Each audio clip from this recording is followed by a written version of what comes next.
आप लोग कैसे हैं। आज हम लोग कक्षा 12 फिजिक्स का अध्ययन करेंगे, जिसमें फिजिक्स में हम लोग पढ़ रहे थे, प्रकाश पढ़ रहे थे। और हमने ये आपको इसके पहले वाले वीडियो में बताया कि प्रकाश बहुत इम्पॉर्टेंट चैप्टर है और इस चैप्टर से मैक्सिमम 13 नंबर का क्वेश्चन पूछा जाता है।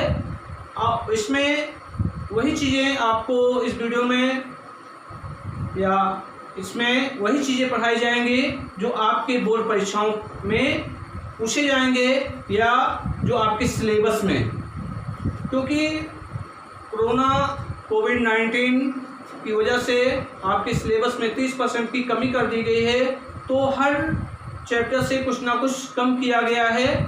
इसलिए वही टॉपिक आपको पढ़ाया जाएगा जो आपके सिलेबस में है और ये चैप्टर बहुत इम्पॉर्टेंट है। इसलिए इस चैप्टर को आप लोग विधिवत तरीके से पढ़ेंगे और अच्छी तरीके से पढ़ेंगे और इसको तैयार करेंगे ताकि इस चैप्टर से कोई भी प्रश्न आपके एग्जाम में पूछा जाए तो आपका छूटने ना पाए।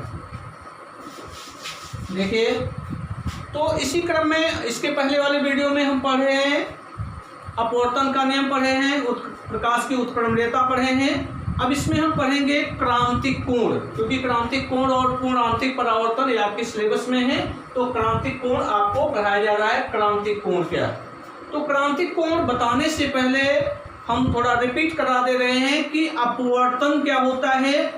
अपवर्तन बताया गया कि जब प्रकाश एक पारदर्शी माध्यम से दूसरे पारदर्शी माध्यम में जाता है तो अपने मार्ग से विचलित हो जाता है। तो विचलित होने का मतलब क्या है कि अपवर्तित किरण जो है उसका वेग और दिशा क्या हो जाती है, बदल जाती है, लेकिन उसकी आवृत्ति में कोई परिवर्तन नहीं होता है। और ये भी आपको बताया गया है कि जब प्रकाश विरल माध्यम से सघन माध्यम में जाता है, जैसे विरल हो गया वायु हो गया, जल क्या हो गया सघन हो गया, तो वायु और जल दो माध्यम लिया जाए कि वायु से जल में जाएगा तो वायु विरल माध्यम होगा और जल क्या होगा सघन माध्यम होगा। तो विरल माध्यम क्या होता है, जिसमें कण या अणु क्या होते हैं बहुत पास होते हैं, तो जिसमें कण क्या होते हैं बहुत दूर होते हैं वो विरल माध्यम में होता है। और जिसमें कण क्या होते हैं बहुत पास होते हैं वो क्या होता है सघन माध्यम होता है।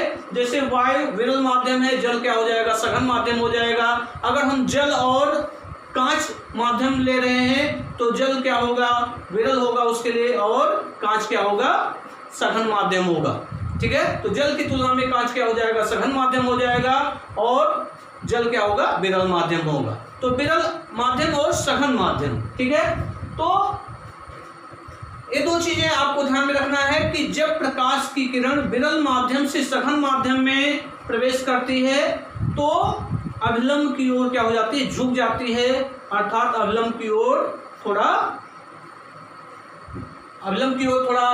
खिसक आती है या अभिलंब की ओर थोड़ा मुड़ जाती है। और लेकिन जब सघन से विरल में जाती है तो सघन से विरल में जैसे कांच से वायु में प्रवेश करे तो क्या होगा वो अभिलंब से क्या हो जाती है दूर हट जाती है। तो ये दो पॉइंट आपको ध्यान में रखना है कि विरल से सघन में जाएगी तो अभिलंब की ओर झुक जाएगी या मुड़ जाएगी, लेकिन जब सघन से विरल में जाएगी तो अभिलंब से क्या होती है दूर हट जाती है। विरल से सघन में जाने पर अभिलंब की ओर क्या हो जाती है झुक जाती है या मुड़ जाती है, और सघन से विरल में जाने पर अभिलंब से क्या हो जाती है दूर हट जाती है। तो इस पॉइंट को हमें ध्यान में रखना है। अब हम बात कर रहे हैं क्रांतिक कोण का, तो थोड़ा आप पहले समझ लीजिए क्या होता है। जैसे ये दो माध्यमों को अलग करने वाला तल है, ठीक है, इसके ये दो माध्यमों का संपर्क तल है और सपोज के लिए ये माध्यम कांच है, कांच लिया गया है और ये माध्यम क्या है वायु है।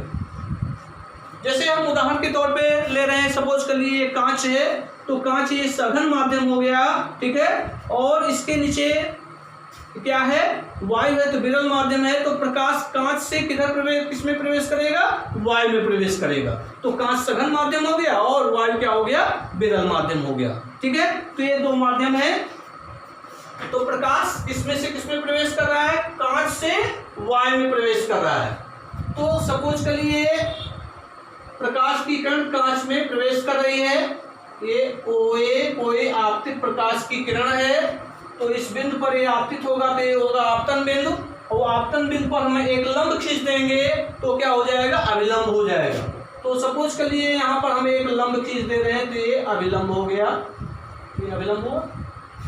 तो जब कोई प्रकाश की किरण सघन से विरल में जाती है तो इसका कुछ भाग, मतलब पूरा नहीं, कुछ भाग, अल्पांश भाग क्या हो जाता है, परावर्तित हो जाता है। तो इसका कुछ भाग क्या होगा, परावर्तित हो जाएगा, अर्थात इससे टकरा करके उसी मार्ग में वापस लौट जाता है। और इसका अधिकांश भाग जो होता है वो क्या होता है, अपवर्तित होता है। क्योंकि ये सघन से विरल में प्रवेश कर रहा है तो ये क्या होगा, अभिलंब से क्या हो जाएगा, दूर हट जाएगा। तो ये अभिलंब से मान लीजिए दूर हट जा रहा है, तो अभिलंब में से दूर हट रहा है तो इसमें क्या होगा, जैसे देखिए ये आपतित किरण और अभिलंब के बीच बने कोण को हम क्या कहते हैं, आपतन कोण कहते हैं। तो यहाँ पर हमारा क्या बन रहा है, आपतन कोण बन रहा है, और अभिलंब और अपवर्तित किरण के बीच बने कोण को क्या कहते हैं, अपवर्तन कोण कहते हैं। तो होता क्या है, इसके पहले वाले वीडियो में भी हम प्रूव भी कराए थे कि जब प्रकाश की किरण सघन माध्यम से विरल माध्यम में जाती है तो अभिलंब से दूर हट जाती है, और इसमें होता क्या है कि अपवर्तन कोण जो है आपतन कोण से क्या हो जाता है, अधिक हो जाता है। अपवर्तन कोण आपतन कोण से क्या होता है, बड़ा होता है, ठीक है। अर्थात कह सकते हैं कि अपवर्तित किरण अभिलंब से क्या हो जाती है, दूर हट जाती है। अपवर्तित किरण जो है अभिलंब से क्या हो जाती है, दूर हट जाती है, ठीक। अब हम जैसे जैसे आपतन कोण के मान को बढ़ाएंगे, इसी का दूसरा फिगर हम बना दे रहे हैं कि जैसे जैसे ये सपोज कर लिए अभिलंब है, अब यहाँ पर हम क्या कर रहे हैं, आपतन कोण के मान को बढ़ा रहे हैं। तो पहले आपतन कोण इतना था, अब थोड़ा बढ़ा दिए हैं, थोड़ा बढ़ाएंगे तो आपतन कोण का मान अधिक हो गया। तो आपतन कोण का मान अधिक होगा तो अपवर्तन कोण का मान भी क्या होगा, अधिक हो जाएगा, ठीक। फिर हम और बढ़ा दिए, आपतन कोण का मान और बढ़ा दिए तो अपवर्तन कोण का मान क्या हो जाएगा, और बढ़ जाएगा। और बढ़ा दिया आपतन कोण का मान तो अपवर्तन कोण ये विरल माध्यम में कितना हो गया, 90 अंश हो गया। तो जिस विशेष आपतन कोण पर अपवर्तन कोण 90 अंश हो जाता है तो सघन माध्यम में उस आपतन कोण को क्या कहते हैं, क्रांतिक कोण कहते हैं।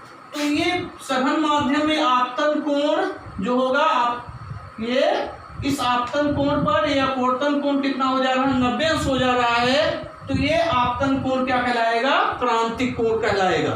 तो यहाँ पर समझने की बात है कि जैसे जैसे हम आपतन कोण को बढ़ाते जाते हैं विरल माध्यम में अपवर्तन कोण का मान क्या होता है, बढ़ता जाता है। लेकिन एक विशेष आपतन कोण पर विरल माध्यम में अपवर्तन कोण 90 अंश हो जाता है तो सघन माध्यम में बने उस विशेष आपतन कोण को क्या कहते हैं, क्रांतिक कोण कहते हैं। क्रांतिक कोण को C से प्रदर्शित करते हैं, क्रांतिक कोण को C से प्रदर्शित करते हैं। और किसी किसी बुक में IC से भी क्या किया जाता है, प्रदर्शित किया जाता है। तो कंफ्यूजन नहीं होना चाहिए, तो चाहे आप IC लिखिए, ठीक है, या केवल C लिखिए।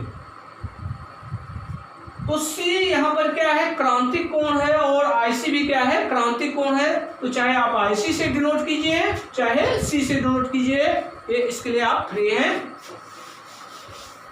तो क्या हुआ, क्रांतिक कोण क्या होता है उसकी परिभाषा हम आपको लिखा दे रहे हैं, ठीक है। क्रांतिक कोण देख लीजिए, सघन माध्यम में, सघन माध्यम में, सघन माध्यम में वह आपतन कोण, सघन माध्यम में वह आपतन कोण, सघन माध्यम में वह आपतन कोण जिसके लिए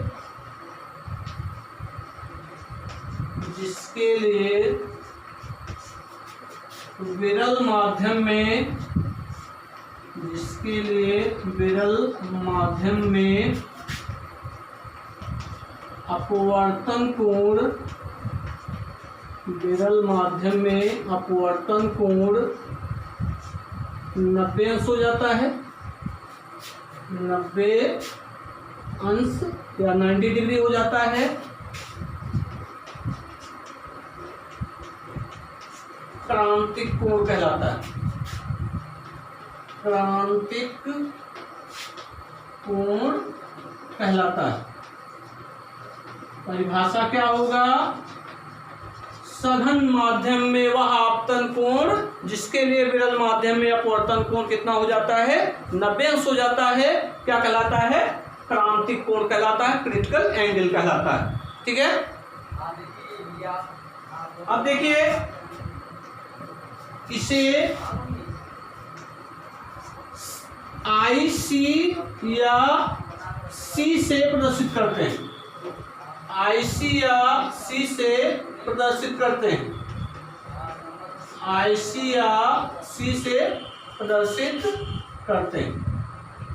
क्रांतिक कोण को आप C से भी दिखा सकते हैं, IC से भी दिखा सकते हैं। ठीक है। तो यहाँ पर ये फिगर आप बना सकते हैं। जैसे आपको बताया गया कि जैसे जैसे हम सघन माध्यम में आपतन कोण के मान को बढ़ाते जाते हैं और जैसे जैसे आपतन कोण का मान बढ़ेगा, विरल माध्यम में अपवर्तन कोण का मान भी क्या होता है? बढ़ता जाता है। और सघन माध्यम में एक विशेष आपतन कोण के लिए विरल माध्यम में अपवर्तन कोण 90 डिग्री हो जाता है। तो उस विशेष आपतन कोण को, सघन माध्यम में जो विशेष आपतन कोण है, उस आपतन कोण को हम क्या कहते हैं? क्रांतिक कोण कहते हैं। और क्रांतिक कोण को किससे प्रदर्शित करते हैं? IC या C से प्रदर्शित करते हैं। ठीक। तो इसका फिगर आप बना सकते हैं। तो ये सपोज कर लीजिए ये अवलंब है, कोई प्रकाश की किरण इस पर आपतित हो रहा है। ठीक है। तो विरल माध्यम में ये अपवर्तन कोण कितना हो जा रहा है? 90 डिग्री हो जा रहा है। तो ये 90 डिग्री जब हो जा रहा है तो ये सघन माध्यम में ये कोण क्या कहलाएगा? क्रांतिक कोण कहलाएगा। तो ये सघन माध्यम है और ये क्या है? विरल माध्यम है। सघन माध्यम में एक कांच भी हो सकता है और ये क्या है? वायु हो जाएगा। विरल माध्यम एयर, ये ग्लास हो गया और ये क्या हो गया? एयर हो गया। ठीक है। तो ये क्रांतिक कोण है। क्रांतिक कोण को क्या प्रदर्शित किया? किससे प्रदर्शित किया गया? C से। तो सघन माध्यम में वह विशेष आपतन कोण जिसके लिए विरल माध्यम में अपवर्तन कोण 90 डिग्री हो जाता है, क्या कहलाता है? क्रांतिक कोण कहलाता है। ठीक है। अब एक क्रांतिक कोण की परिभाषा हो गया। ठीक है। अब पढ़ेंगे हम पूर्ण आंतरिक परावर्तन। पूर्ण आंतरिक परावर्तन। पूर्ण